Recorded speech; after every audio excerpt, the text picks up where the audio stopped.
আসসালামু আলাইকুম। আশা করি সকলেই ভালো আছেন। Welcome to Farzanatus kitchen. আজকে আপনাদের দেখাবো খুব সহজে চিনি দিয়ে পারফেক্টভাবে তেলের পিঠা বানানো। প্রথমে একটি কড়াইয়ে 2 কাপ পরিমাণে চালের গুঁড়ো নিয়ে নিব। এরপর দিয়ে দিব অল্প পরিমাণে লবণ। এরপর দিয়ে দিব হাফ কাপ পরিমাণ পানি। আমরা এখন সুজির মতো ডো বানাচ্ছি, যাতে চিনিটা দিলে ভালো করে মিশে যায়, এই জন্য আমরা এই ডোটা করছি। হালকা নাড়তে থাকবেন, নাড়তে নাড়তেই দেখবেন এক সময় সব কিছু একসাথে জমাট বেঁধে যাচ্ছে। দেখতেই পাচ্ছেন সব কিছু একসাথে কিভাবে জমাট বেঁধে যাচ্ছে।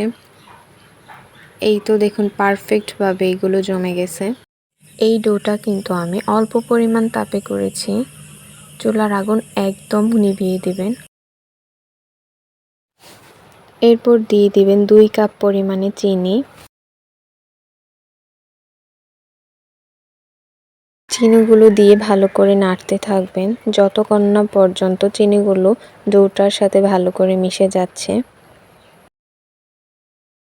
নাড়তে নাড়তে এক সময় দেখবেন ডোটার সাথে চিনিগুলো ভালো করে মিশে এমন পানি পানি হয়ে গেছে।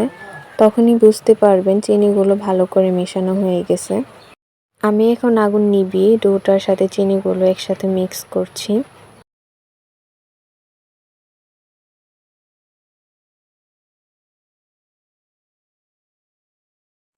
একটি বাটিতে এখন আমি দিয়ে দিব 5 কাপ পরিমাণে চালের গুঁড়ি।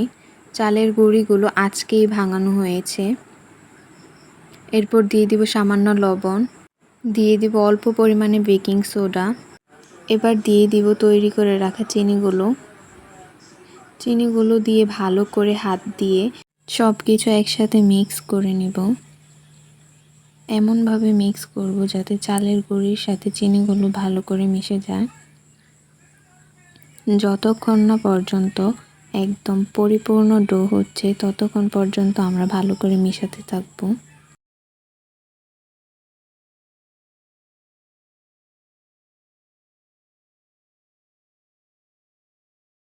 চিনিটা ভালো করে মেশানো হয়ে গেলে এরপর অল্প অল্প পানি দিয়ে আবারও ডোটা তৈরি করব।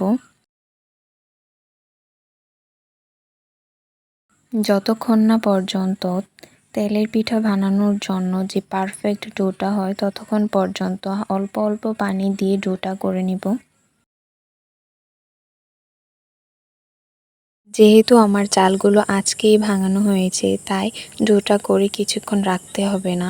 আর যদি ডোটা ফ্রিজে রাখা হয় বা শুকনো হয় তাহলে এটা 4-5 মিনিট রেখে দিয়ে তারপর পিঠা বানানোর জন্য পারফেক্ট ডো হয়ে যাবে।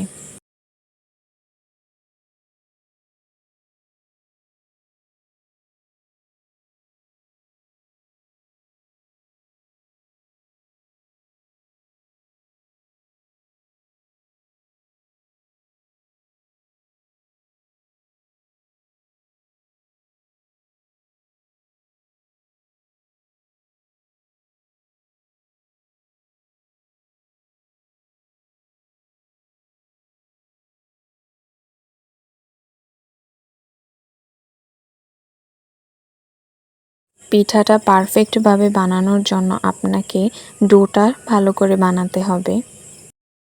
দেখতেই পাচ্ছেন আমার ডোটা পারফেক্টভাবে হয়ে গেছে। এখন আমি পিঠা বানানো স্টার্ট করে দিব। তেল দিয়ে দিব। বেশি পরিমাণে তেল দিলে পিঠাটা ভালো করে ফোলে।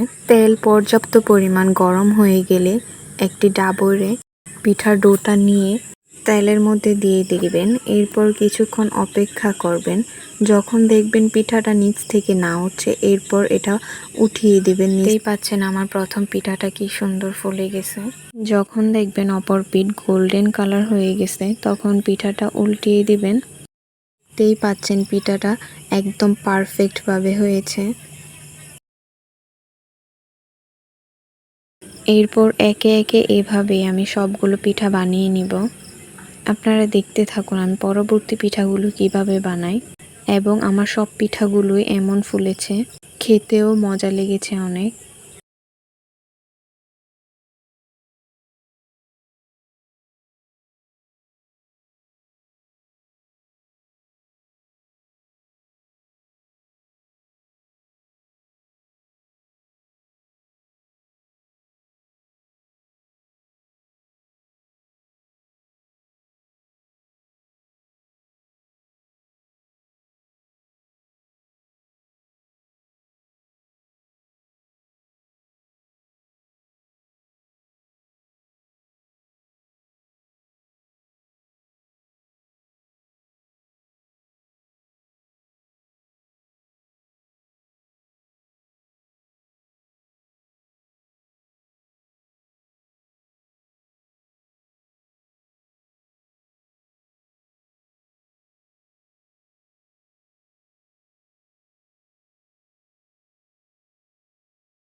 দেখুন সবগুলো পিঠা আমার একদম পারফেক্টভাবে হয়ে গেছে এবং ফুলেছে। খেতেও দারুণ মজা। আমি এটা আপনাদের ভেঙে দেখাচ্ছি ভেতরটা কেমন হয়েছে। দেখতেই পাচ্ছেন ভেতরের সবগুলো একদম পারফেক্টভাবে হয়েছে।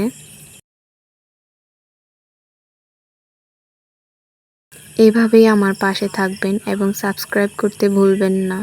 ধন্যবাদ সবাইকে। আসসালামু আলাইকুম।